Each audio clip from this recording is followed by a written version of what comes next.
মানুষ কোনো সময় অমানুষ বনে যায়,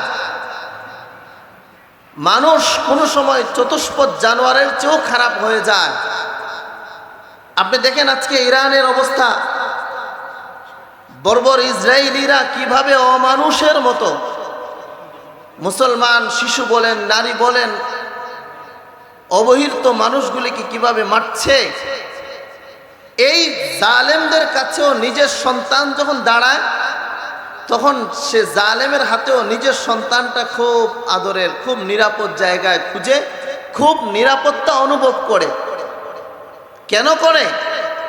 এটা রব্বুল আলামিনের পক্ষ থেকে এক বিশেষ আকর্ষণ তার ভিতরে তৈরি করে দিয়েছে। সেটার নাম হলো মুহাব্বত, সেটার নাম হলো ভালোবাসা।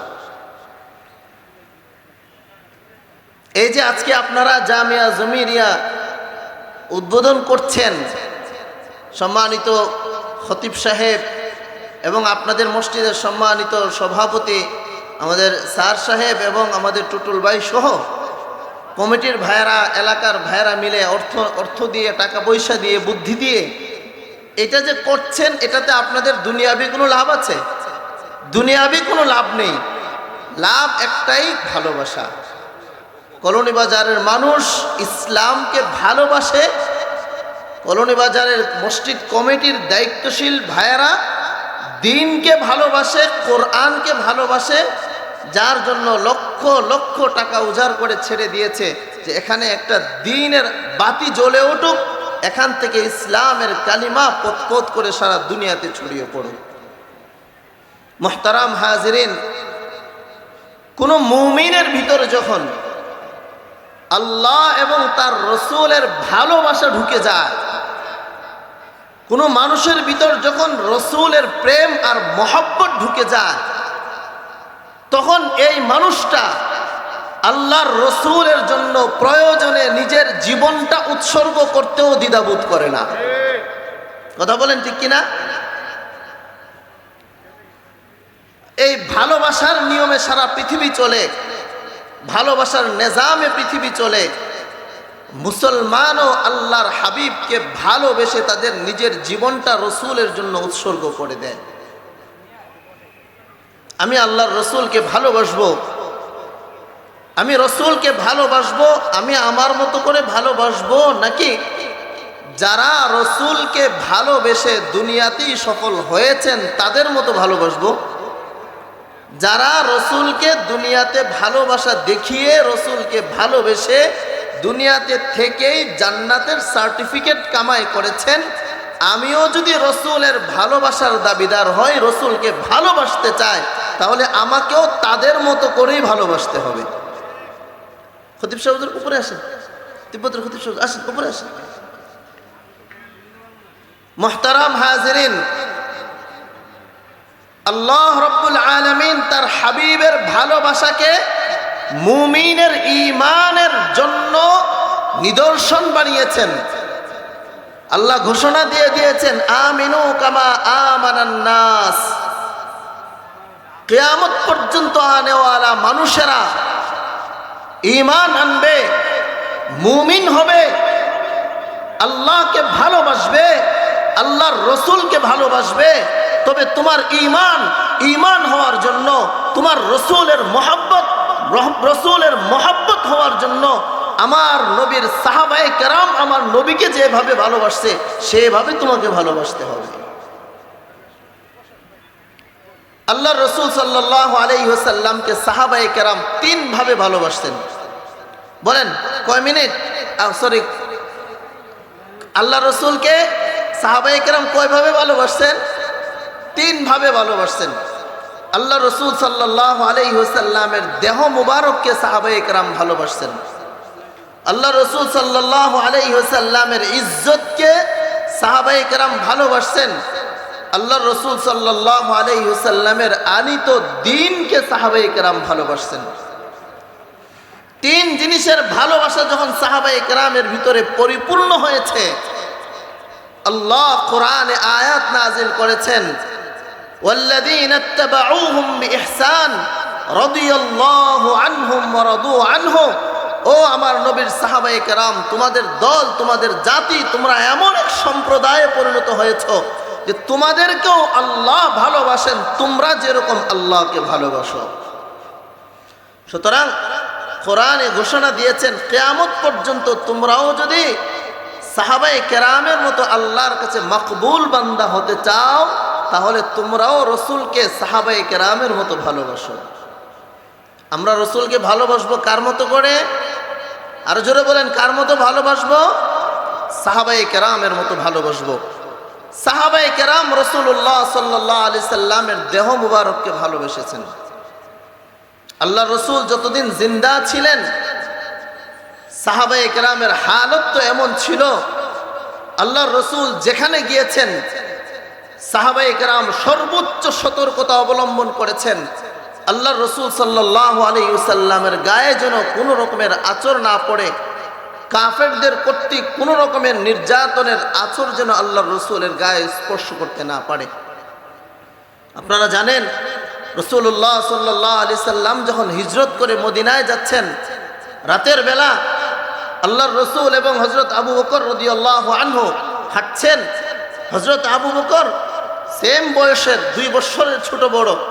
হযরত আবু বকর একবার রসুলের ডাইনে যায়, আবার রসুলের বামে যায়, আবার রসুলের পিছনে যায়, আবার রসুলের সামনে যায়, চতুর্দিকে শুধু ঘুরছে আর আল্লাহ রসুলের সঙ্গে হাঁটছে।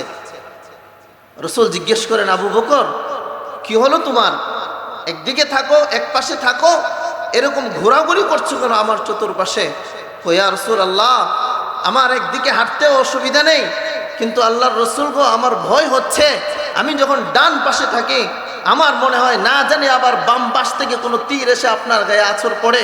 আমি যখন বাম পাশে যাই আমার ভয় লাগে না জানি আবার পিছন দিক থেকে কোনো আক্রমণ আসে, আমি আবার পিছনে চলে যাই। আমি পিছনে থাকতে আমার আবার ভয় লাগে না জানি সামনে থেকে কোনো আক্রমণ আসে, আপনার শরীরে কোনো আক্রমণের আঘাত পড়ে যায়। ওগো রাসূল, এই জন্য আমি চতুর্দিক থেকে পাহারা দিচ্ছি, কাফেরদের কর্তৃক কোনো রকমের আক্রমণ আসলে সেটা আগে আবু বকরকে মারবে, আবু বকরের গায়ে ছিদ্র হবে, তারপর অন্য কিছু হবে। হযরত সাহাবায়ে কেরাম রাদিয়াল্লাহু তাআলা আনহুম আজমাইন আল্লাহ রসুল সাল্লাল্লাহু আলাইহি ওয়াসাল্লামকে কিভাবে ভালোবেসেছেন। রাসূলুল্লাহ সাল্লাল্লাহু আলাইহি ওয়াসাল্লাম উহুদের যুদ্ধে চতুর্দিক থেকে কাফেররা আক্রমণ করে বসছে মুসলমানদের উপরে। আল্লাহর রসুল সাল্লাল্লাহু আলাইহি ওয়াসাল্লাম যেন আঘাতপ্রাপ্ত না হয়, হযরত তালহা রাদিয়াল্লাহু তাআলা আনহু, তালহা বিন উবাইদুল্লাহ রাদিয়াল্লাহু তাআলা আনহু, এক পর্যায়ে আল্লাহ রসুলের হাত থেকে ওনার ডাল মুবারক পড়ে গেছে। হযরত তালহা রাদিয়াল্লাহু তাআলা আনহু রসুলের সামনে বুক টান করে দাঁড়িয়ে গেছে, দেখছে কোন দিক থেকে তীর আসতেছে। ডান দিক থেকে তীর আসতেছে, উনি দাঁড়িয়ে যাচ্ছে, ওনার গায়ে তীর পড়ছে, তাকিয়ে আছে, দেখে বাম দিক থেকে তীর আসছে, আবার বাম দিকে যাচ্ছে, সামনে থেকে তীর আসছে, সামনে যাচ্ছে, পিছন দিক থেকে তীর আসছে, পিছনে চলে যাচ্ছে। এইভাবে নিজের শরীরটাকে ডাল বানিয়ে তীর নিজের শরীরে লাগাইতে লাগাইতে যখন শহীদ হয়ে গেছে, গোসল করানোর সময় ওনার শরীরে গণা হয়েছে 70টার উপরে তীর উনি নিজের শরীরে সহ্য করেছে, তবু আল্লাহর রসুলের দেহ মুবারকে একটা তীরের আসর পড়তে দেয় নাই।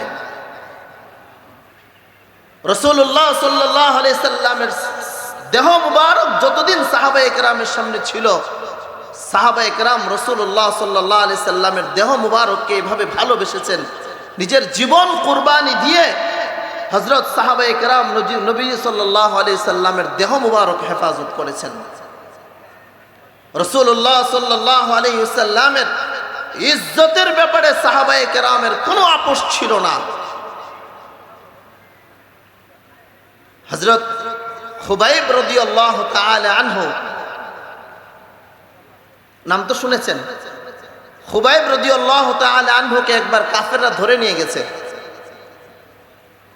কাফেররা ধরে নিয়ে মক্কায় নিয়ে গেছে, ধরে নিয়ে বলতেছে, খুবাইব আপন ধর্মে ফিরে আসো, আবার আগের মতো মূর্তি পূজায় ফিরে আসো।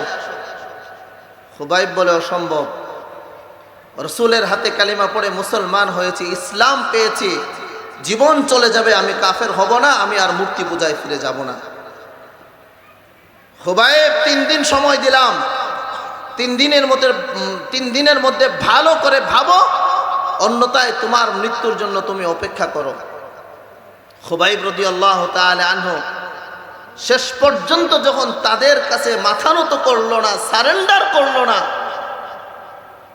বলতেছে একটা কাজ করো, তোমাকে ছেড়ে দিতে পারি, তুমি বলো তোমার জায়গায় যদি রসুল হতো তাহলে তোমার কোনো অসুবিধা ছিল না, এতটুকুন শুধু তুমি বলো। তোমাকে যে আমরা এখন অ্যারেস্ট করে রেখেছি, হাত পা বেঁধে রেখেছি, এই জায়গায় যদি রসুল হতো, মুহাম্মদ সাল্লাল্লাহু আলাইহি সাল্লাম হতো, তাহলে তোমার কোনো অসুবিধা ছিল না, এতটুকুন তুমি স্বীকার করো, তোমাকে ছেড়ে দেব। হযরত খুবাইব কিছুই বলে না, জবাব না পেয়ে এবার বলতেছে, আমরা রাসূলুল্লাহ তোমার মুহাম্মদ সাল্লাল্লাহু আলাইহি ওয়াসাল্লামকে গালমন্দ করব, তুমি কিছু বলতে পারবে না, এতটুকুনে তুমি স্বীকার হও, তারপরেও তোমাকে আমরা ছেড়ে দেব। বলে আমি যদি রাজি না হই তোমরা কি করবা? কই তুমি যদি আমাদের চুক্তিতে রাজি না হও তাহলে এই যে শুলি রেডি করছি, এই শুলে চড়ায়া তোমাকে হত্যা করা হবে। এখন তো আধুনিক দুনিয়া কতভাবেই মানুষকে হত্যা করে ফেলে, মুহূর্তের ভিতর মারা যায়। শুলে চড়িয়ে মানুষ মারাটা বড় ভয়ঙ্কর একটা দৃশ্য, বড় বিভীষিকাময় একটা মৃত্যু। আপনারা গ্রামগঞ্জের বাজারে দেখেছেন কিনা, বড় বড় গুড়ের যে হয়, চাকা হয়, এটা ভাঙার জন্য এক ধরনের ছুরি ব্যবহার করে, এটার 2 দিক থেকে ধারালো থাকে, দেখেছেন না? এক ধরনের ছুরি যেটা 2 দিক থেকে কি থাকে, দাঁড়ানো থাকে, এটা দিয়ে গুড়ের চাকা ভাঙা হয়। বড় রকমের এই রকমের ছুরি, এটা খেজুরের ডালের সঙ্গে বেঁধে এটাকে মাটিতে পোতা হয়, ছুরির মাথাটা থাকে উপর দিকে। কোনো মানুষকে নির্মমভাবে হত্যা করার জন্য মানুষের হাত পা বেঁধে ওই ছুরিটার মধ্যে বসায় দেওয়া হয়। বলেন তো, এরকমের দুদিক থেকে ধারালো একটা ছুরির উপর যদি কোনো মানুষকে বসায় দেওয়া হয়, বলেন তো এই মানুষটার অবস্থা কি হবে? শুলি রেডি করে বলতেছে, এই যে শুলি রেডি আছে, যদি তুমি এখন মুহাম্মদের ব্যাপারে আমরা যা যা বলেছি যদি তুমি শর্তে না রাজি না হও তাহলে এই শুলিতে চড়িয়ে তোমাকে মারবো। সাহাবায়ে কেরামের ঈমান দেখেন। হযরত খুবাইব বলতেছে, ওরে মক্কার কাফেররা, কি ভেবেছো আমি চুপ এজন্য ভাবছো তোমরা আমার জায়গায় মুহাম্মদের ব্যাপারে আমি কোনো কথা বলবো? কাল্লা ওয়া রাব্বিল কাবা, রব্বে কাবার কসম করে বলি, আমি খুবাইবের একটা জান কেন, রব যদি আমাকে 70,000 জানও দেয়, আমার 70,000 জানও যদি কুরবান হতে হয়, শুলিতে চড়ে আর আমি নিহত হই, তবু মুহাম্মদের গায়ে একটা আঁচল লাগবে, মুহাম্মদের ইজ্জতে আঘাত লাগবে, এটা আমি খুবাইব কোনোদিন সহ্য করব না।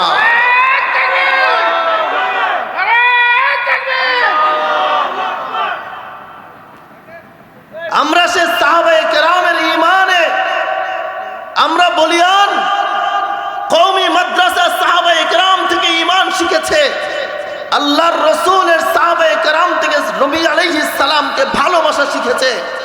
আজকে খুবাইবের মতো আমরাও বলি, অতীতের নাস্তিকেরা, আল্লাহর রাসূলের দুশমনেরা, আল্লাহর রাসূলকে কটূক্তিকারীরা, ভালো করে শুনে রাখো, এই জামানায়ও আল্লাহর রাসূলের সাহাবীর খুবাইবরা বেঁচে আছে।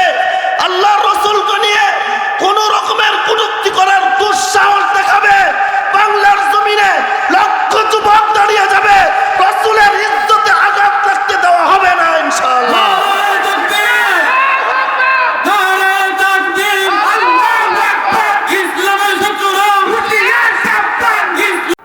শেষ পর্যন্ত হযরত খুবাইবের কাছে ব্যর্থ হয়ে হযরত খুবাইব রাদিয়াল্লাহু তাআলা আনহুকে শুলিতে চড়িয়ে দিয়েছে।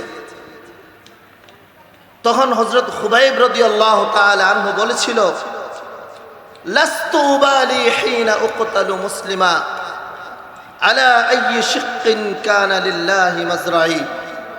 ও কাফেররা, আমাকে শুলিতে চড়িয়ে মেরে ফেললেই তোমরা বলে মনে ভাবছো ভেবে নিয়েছো তোমরা সফল হয়ে গেছো।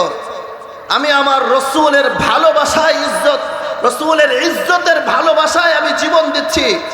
সুতরাং একটা দাবি তোমাদের কাছে করেছিলাম, আমার চেহারাটা কেবলার দিকে ঘোরায় রাখো। আমি কেবলা দেখতে দেখতে কেবলার দিকে থেকে থেকে আমি দুনিয়া থেকে বিদায় নিব। এই শর্তটাও তারা মানে নাই। খুবাইবের চেহারাটা অন্যদিকে ঘুরিয়ে দিয়েছে। এবার খুবাইব বলছে, আরে আমি রসুলের ভালোবাসা নিয়ে মরছি, সুতরাং আমার চেহারা কেবলার দিকে আছে না কেবলার পিছনে আছে, কেবলার ডাইনে আছে না বামে আছে, এটা দেখার বিষয় নাই।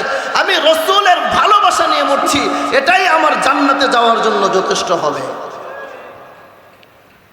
হযরত সাহাবায়ে কেরাম আল্লাহর রসুলের ইজ্জতকে এভাবে ভালোবেসেছেন। হযরত সাহাবায়ে কেরাম রাদিয়াল্লাহু আনহুম আজমাইন আল্লাহর রসুলের সুন্নতকে ভালোবেসেছেন। আল্লাহ রসুল সাল্লাল্লাহু আলাইহি ওয়াসাল্লামের সাহাবায়ে কেরাম একবার জালেম বাদশার হাতে বন্দী হয়েছে। সাহাবায়ে কেরামকে বন্দী অবস্থায় খাবার দিয়েছে, বাদশার দরবারে খাবার দিয়েছে। তো খাবার খেতে গিয়ে একটা খাবারের টুকরা, রুটির টুকরা মাটিতে পড়ে গেছে। হযরত রাসূলুল্লাহ সাল্লাল্লাহু আলাইহি ওয়াসাল্লামের সাহাবী খাবারের টুকরাটা মাটি থেকে উঠায়া উনি খাচ্ছেন।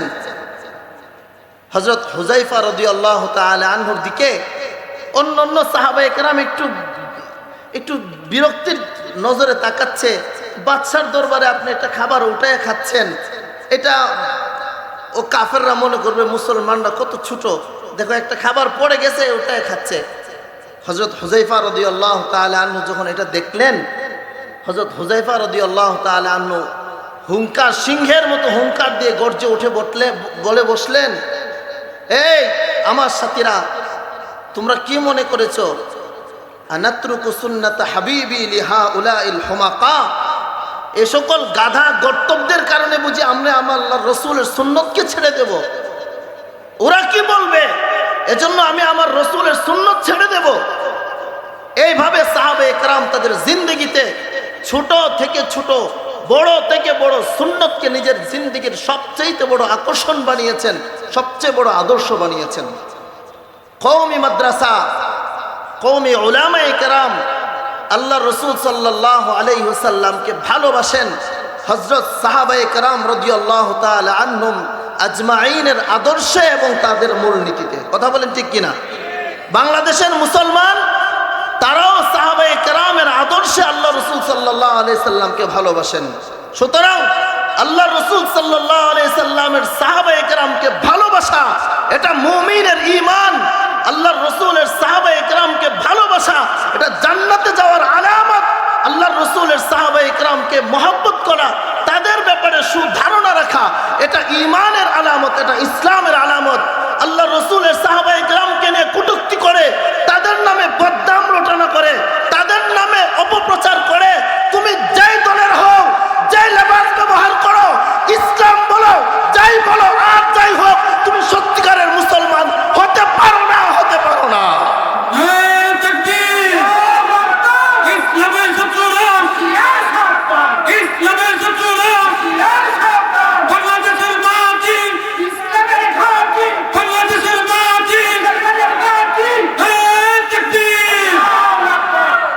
কিছুদিন আগে তো দেখেছেন ইসলামের নাম দিয়ে রাজনীতি করে কাফের পাড়ায় গিয়া মুসলেকা দিয়ে আসছে, আমরা বাংলাদেশে ইসলাম চাই না। কথা বলেন ঠিক কিনা? মুসলেকা দিয়ে আসছে না, কাফেরদের হাতে গিয়ে মুসলেকা দিয়ে আসছে, আমাদের ক্ষমতাটা দিয়ে দাও, আমরা ক্ষমতায় আসলেও আমরা কি চাবো না, বাংলাদেশে ইসলাম, আমরা ইসলামী রাষ্ট্র কায়েম করব না। ইসলামী রাষ্ট্র কায়েমে যদি না করো, দলের সঙ্গে ইসলাম লাগায় রাখছো কি? গণতন্ত্রই যদি এত প্রিয় হয় তাহলে বাদ দেওয়া দাও, ইসলাম বাদ দিয়ে অন্য যাই কিছু করো। সাহাবায়ে কেরামকে সত্যের মাপকাঠি মানবা না, আবার নিজের দলের নামে ইসলাম শব্দ ব্যবহার করো, আর যাই করো ইসলামের নামে এই ধোঁকাবাজি বাংলার মানুষ সহ্য করবে না ইনশাআল্লাহ। দোয়া করি, আপনারাও দোয়া করেন আল্লাহ তাআলা যেন এই জামিয়া জমিরিয়াকে এই তেজগাঁওয়ের মানুষের ঈমানের পাহারাদারির দায়িত্ব পালন করতে পারে, সৎ সাহস নিয়ে জামিয়া আকাশচুম্বী অবস্থানে পৌঁছতে পারে। আল্লাহ জামিয়াকে তৌফিক দান করুন। যারা এই জামিয়াকে আজকে শুরু করছেন, আল্লাহ তাদের ঈমান আমলের মধ্যে মজবুতি দান করুন। আমিন। ওয়া আখির দাওয়ানা আলহামদুলিল্লাহি রাব্বিল আলামিন।